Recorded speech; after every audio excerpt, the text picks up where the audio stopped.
Welcome to the Impact ECMO podcast.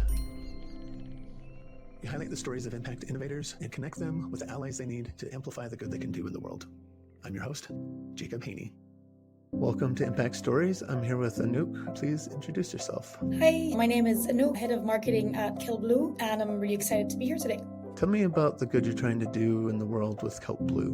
We are cultivating seaweed on large-scale offshore platforms in the ocean. We are literally building forests. The type of seaweed that we grow is a very particular kind. It's called Giant Kelp, or the Latin name macrocystis pyrifera. There's about 23,000 different types of seaweed. This particular one is important to mention. It grows about 50 centimeters a day. So that means that we have forests of about 15 to 20 meters growing vertically to the ocean surface. And from there, it starts growing horizontally. That gives a huge boost to the marine biodiversity and also captures a lot of carbon. Give me a sense of how much carbon. We're working together with LCA or Golden Standards to actually really measure how much carbon that is exactly. But for now, what we found and what literature has found is that this type of seaweed can capture about 10 times the amount that a rainforest can capture by square meter. What are the challenges with kelp? Why isn't everybody doing kelp? What are the downsides or what are the externalities that you find? It's very costly to put this out in the oceans. It has to grow on certain structures that are like floating into the water. On top of that, the seaweed only grows in water temperatures that are between 8 and 12 degrees Celsius. So you cannot grow it anywhere you want. It has to be in these cold temperatures. It's very difficult for people to start growing seaweed because typically you grow seaweed on twine for a couple of months and then you take it out. But then all the biodiversity or the carbon is then removed, which is why we installed platforms about 20 meters above the ocean floor so that the biodiversity can still pass underneath. Basically, when you have those platforms, there's like twines going from one part to the other so that the giant kelp can use as a holdfast to grow on. If you would just start growing it from the bottom of the ocean, then the seaweed wouldn't have a holdfast to grow from. And then from the platforms onward, it will grow up, which is not only time, but also financial resources. Tell me about the business model. With Kelp Blue, we trim the top 10% of the seaweed and we process it into our own local factories into biostimulants. The biostimulant is used in the agricultural industry, which improves the yield or the bricks of the farmers and also improves the soil health. So our biostimulant is currently being sold to farmers in Europe or to distributors, and that will then generate revenue. With that revenue, we plant more kelp in the ocean so we can capture more carbon and boost marine biodiversity. This is a for-profit venture, not an NGO. Exactly. At Kelp Blue, we operate under a 4 return framework. Anything we do has to go through these 4 returns. We have the return on inspiration. Anything we do has to inspire others, or our partners need to inspire others as well. There's a return on social capital, which means that we only hire locally and our ratio man and women is balanced. We have a return on natural capital, our biostimulant, which also reduces the amount of chemical fertilizers, which depletes the soils. And then we have the financial return, which is showing our investors that this type of business is actually viable and that we can sustain ourselves, show the world that you can do good for the planet and good for business. Love that. Love the 4 returns model. Where are you at in that journey? Is this still concept? Has it already been in operation for a long time? Yeah, so Kelp Blue was founded about 5 years ago by Daniel and Caroline. They both have about 20 to 30 years of experience, one in engineering and the other in marketing. And we currently have seaweed growing in Namibia, New Zealand, and Alaska. We are selling our biostimulants to farmers now in Europe, where we have the CE registration. So it's ongoing. We're live. We've been live for a while. So what is it that you are most looking for right now? We are currently looking for partners who are willing to help us make that transition to regenerative agriculture, partners in Europe or in the US, in Asia, or wherever. Because it's one thing to do it alone, but that's not really the goal. We want to work with inspiring people, but also inspire others. We want to foster those collaborations and want to make an even bigger impact with people. So describe for me what an ideal partner would look like. Well, for example, we are working together with distributors who would distribute our product, Stim Blue, to farmers so that farmers have access to natural and green chemical-free product. That's the best partnership we could get. Anyone who's interested in the actual aquaculture side is super welcome to reach out to us. We are very happy to tell anyone about our kelp forests and show them how they can potentially do the same. You can visit our website and there everything is explained. And if you have more questions, and we also give people people a tour. You can come down to Namibia. Luderitz is the south of Namibia, and we can show you our operations.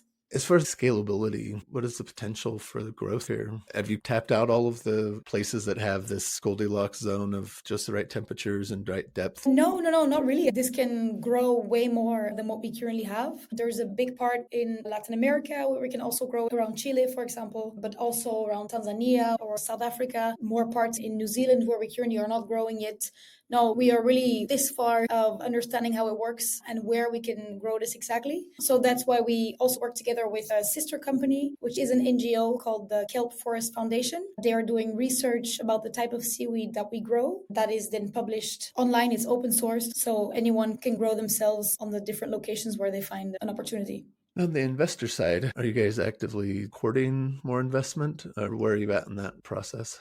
We have already secured about 25 million in investments and are currently not looking for any opportunities. We will start this year in 2025. We are launching the first blue bonds program in Africa, which basically will give people the opportunity to invest in the blue bonds. What are the hurdles that you're facing? When you think about seaweed, people usually think about the nasty things that come and tickle your toes when you're swimming or the smelly seaweed laying on the beach. So a big part is education. Why is seaweed good, or why is this particular type of seaweed so good for the planet? There's a big role that we play in that. The agricultural industry is a more traditional industry where knowledge has been passed on from generation to generation. So when there's a new player involved, it requires some education and sitting down, explaining why this is good and how something from the ocean can help soil health on land. How are your biostimulants different or better than chemical-based fertilizers? In this type of seaweed that we grow, there is a very high alginate, which just means sugar. When you apply our biostimulant, you will get a reduction in chemical fertilizers. So that means that you will increase your soil health because you're not putting tons of chemicals on your land, which destroys the fertility. We do not yet replace the fertilizers completely, but you can see it more as fertilizers are, for example, the type of food that you eat, and biostimulants are more the vitamins that you take. You need both. But the value proposition for a farmer would be using your biostimulants, they would need less fertilizer, and the overall soil health would be greater. Exactly. And there's many countries now, for example, Spain or the UK or the Netherlands, where farmers need to lower their carbon emissions. Using our biostimulant is a perfect solution for them. Chemical fertilizers will not be accepted in many countries in the future. What was that moment in your career when you decided to pivot and start focus on making the world a better place? Being in marketing myself, I always wondered, okay, where should I put my energy, my impact? And because I'm doing marketing, it was very easy for me to choose what industry I want to make an impact in. I started in the sports industry, but quickly realized that the sports industry is not ready yet for a drastic switch to sustainability. After that, went to a lot of different lectures and seminars about different natural solutions for the planet. And seaweed was the one solution that stuck out for me just because it's such an under-researched and undervalued resource. It got me reading until late at night and researching about different companies that are doing very impressive things with seaweed. You can make fuel, you can make plastics, you can make foam, leather, biostimulants, food. Very inspiring resource for me. As a marketer, what are the biggest messaging challenges you face with Kelp Blue?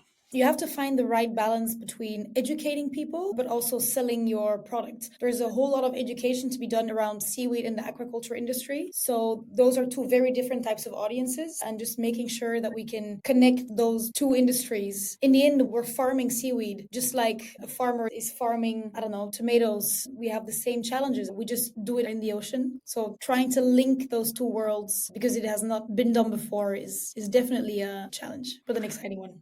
For you, what would be a big win for this year?